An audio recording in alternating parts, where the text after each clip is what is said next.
እንኳን ወደ አቤት ቲዩብ በሰላም መጣችሁ። ዛሬ ከኢትዮጵያ እጅግ አስገራሚና ምስጢራዊ ስፍራዎች መካከል አንዱን በጉራጌና በስልጤ አካባቢ የሚገኘውን እንዲሁም ብዙዎችን ያስደነቀውን የሐረ ሸይጣን ሐይቅን ይዘን መጥተናል። እስቲ ያስቡት፣ ወደ አንድ ጥልቅና ገደላማ ሐይቅ ሄዳችሁ ድንጋይ ወደ ውሃው ቢወረውሩ ድንጋዩ ሰምጦ ሳይቀር ተመልሶ ወደ ላይ ይወረወራል ቢባሉ ያምናሉ? ዛሬ የዚህን አስፈሪና አነጋጋሪ ሐይቅ እውነተኛ ታሪክና ምስጢር እንቃኛለን። እስከ ቪዲዮ መጨረሻ አብራችሁን ቆዩ። በደቡብ ኢትዮጵያ ክልል በስልጤ ዞን ስልጤ ወረዳ የሚገኘው የሐረ ሸይጣን ሐይቅ ከተፈጥሮ ውበቱ ጎን ለጎን በውስጡ የያዘው እንግዳ ገጽታ አእምሮን የሚፈታተን ነው። ሐይቁ ከተከበበበት ከፍተኛ ተራራና ገደል አንጻር ሲታይ አካባቢው የሰፈነበት ጸጥታና የውሃው ለየት ያለ ቀለም ለተመልካች ፍርሃትን የቀላቀለ ጉጉት ይፈጥራል።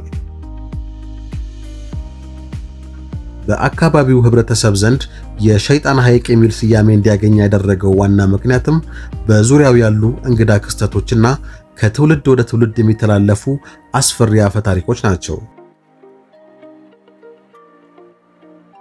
ይህ ሐይቅ ከአነጋጋሪነቱ በላይ እጅግ እንግዳ ከሆኑት ነገሮች አንዱ የድንጋይ መመለስ ክስተት ነው። በታሪኩ መሰረት ሰዎች ወደ ሐይቁ ጥልቅ ድንጋይ ሲወረውሩ ድንጋዩ ውሃውን ነክቶ ሳይቀመጥ ወይም ሳይሰምጥ ተመልሶ ወደ ላይ እንደሚወነጨፍ ይነገራል። ሳይንቲስቶችና ተመራማሪዎች ይህንን ክስተት በልዩ የአየር ግፊት፣ በሐይቁ ዙሪያ ባሉ ቋጥኞች አቀማመጥና በስበት ኃይል ሊያብራሩት ቢሞክሩም ለአካባቢው ማህበረሰብ ግን ይህ እስካሁን ያልተፈታ ምስጢር ነው።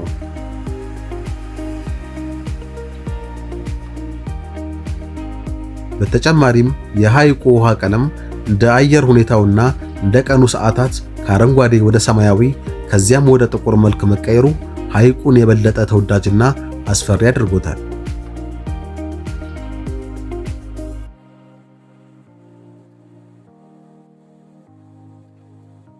በአካባቢው የሚኖሩ አባቶችና አዛውንቶች ስለ ሐይቁ አመጣጥ ሲናገሩ ከጥንት ጀምሮ የነበሩ አፈ ታሪኮችን ያነሳሉ።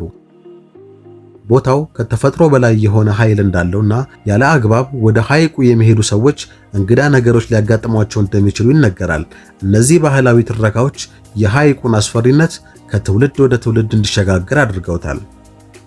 ዓለማችንና ሀገራችን ኢትዮጵያ በውስጣቸው የያዟቸው ምስጢሮች እጅግ ብዙና አስገራሚ ናቸው። የሐረ ሸይጣን ሐይቅም ከተፈጥሮ ድንቆች አንዱ ሆኖ ዛሬም በብዙዎች ዘንድ መነጋገሪያ ሆኖ ቀጥሏል።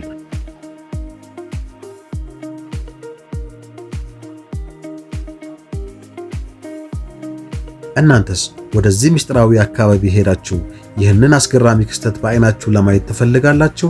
ሐሳባችሁን በኮሜንት ላይ አስቀምጡልን። ቪዲዮውን ከወደዳችሁት ላይክ፣ ሼር እና ሰብስክራይብ በማድረግ የቻናላችን ቤተሰብ ይሁኑ። በቀጣይ ከአስገራሚ ቪዲዮ ጋር እስከምንገናኝ ሰላም ሁኑ።